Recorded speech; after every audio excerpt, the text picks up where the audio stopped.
এই শবে বরাতের রজনীতে মাত্র ৩০০ বার আল্লাহর রাসূলের উপর মহব্বত নিয়ে দুরূদ শরীফ পাঠ করবেন।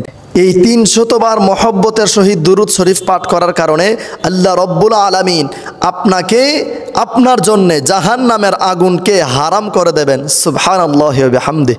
এবং আল্লাহর রাসূল সাল্লাল্লাহু আলাইহি ওয়াসাল্লামের শাফায়াত সুপারিশ মানে কিয়ামতের কঠিন ময়দানে আপনাকে আল্লাহর দরবারে সুপারিশ করে জান্নাতে নিয়ে যাওয়া আল্লাহ রব্বুল আলামিন আপনার উপর নসিব করবেন। সুবহানাল্লাহি ওয়া বিহামদিহি সুবহানাল্লাহিল আযীম।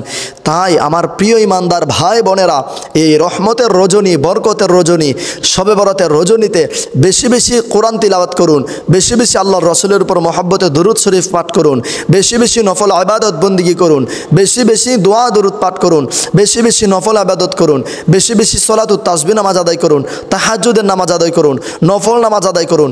যদি কোনো কিছু নাও পারেন অন্তত বসে বসে আল্লাহ রব্বুল আলামিনকে বলুন, আল্লাহ আমি কোরআন পড়তে পারি না, কিন্তু কোরআন শরীফটা খুলে আমি ধরতেছি, আমি কোরআন শরীফ খুলে ধরছি এবং কোরআন শরীফের পৃষ্ঠাগুলো বারবার উল্টাচ্ছি আর মহব্বত নিচ্ছি। আল্লাহ আমি তো পড়তে পারি না, আমি শুধু উল্টাতে পারি, আমি শুধু এটা উল্টাতে পারি, আল্লাহ আর কিছুই করতে পারি না, আমি তো পড়তে পারি না।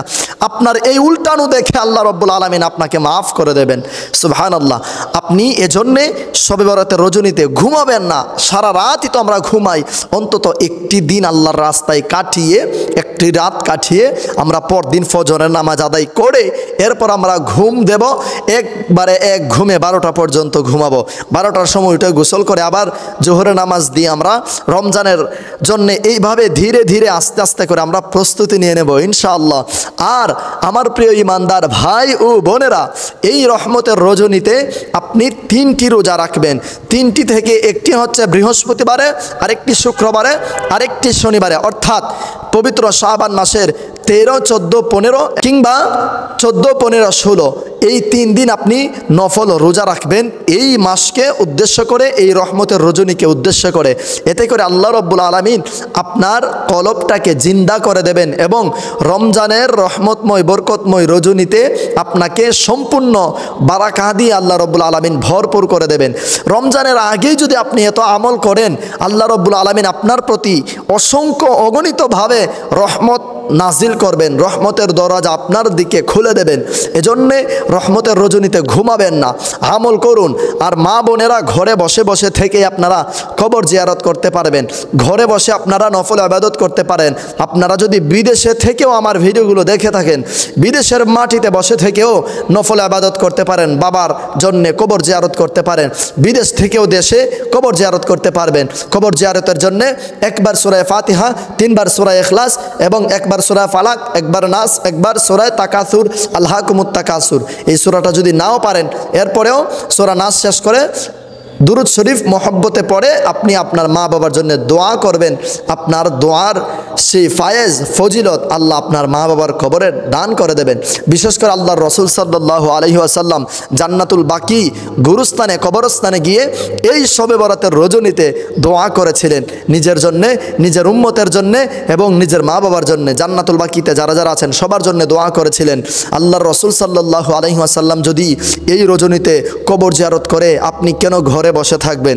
এজন্য আমার প্রিয় ভাইয়েরা, আপনারা কবরস্থানে গিয়ে কবর জিয়ারত করবেন, আর বোনেরা ঘরে বসে থেকে কবর জিয়ারত করবেন। রহমতের রজনীটা আল্লাহর জন্য, আল্লাহর রাস্তে ওয়াকফ করে দেন। নিয়ত করে ফেলুন এক্ষুনি, আপনি ভিডিও দেখছেন না, এক্ষুনি নিয়ত করে ফেলুন যে আমি এই রহমতের দিনটা আল্লাহর জন্য আমি বিলিয়ে দিলাম। কত রাত তো কত দিকে কাটিয়ে দিয়েছি, অন্তত এই রাতটা আল্লাহর রাস্তায় আমি বিলিয়ে দিলাম। ইনশাআল্লাহ আপনার নিয়ত করার কারণে, এর মাঝখানে যদি আপনার যে কোনো সমস্যার কারণে আপনার যদি নামাজটা নাও পড়তে পারেন, যদি আমল নাও করতে পারেন, মা বোনেরা যদি তাদের শরীর খারাপের জন্যে, হায়েজ নেফাসের জন্য যদি আমল নাও করতে পারে, এরপরেও আল্লাহ রব্বুল আলামিন আপনাকে নিয়তের কারণে সেইটুকু সওয়াব আপনার আমল নামায় দান করে দেবেন। সুবহানাল্লাহি ওয়া বিহামদিহি সুবহানাল্লাহিল আযীম। এজন্য আমার প্রিয় মা ও বোনেরা, আমার প্রিয় বাবা ভাইয়েরা, আপনারা রহমতের রজনীতে ঘুমাবেন না। আপনারা নিজেরা নিজেদের জন্য দোয়া করুন আর আমার জন্য দোয়া করবেন। আমার এই বক বক করে করে আপনাদেরকে একটু জ্বালাপোড়া করি, জ্বালাতন করি, যেন আপনারা কিছুটা দিনের পথে আসতে পারেন, কিছুটা যেন শিখতে পারেন। নতুবা আমার এসব ভিডিও করার কোনো মানেই ছিল না। সবাই ভালো থাকুন। আজকের ভিডিওটি শেয়ার করে সারা বিশ্বময় ছড়িয়ে দিন।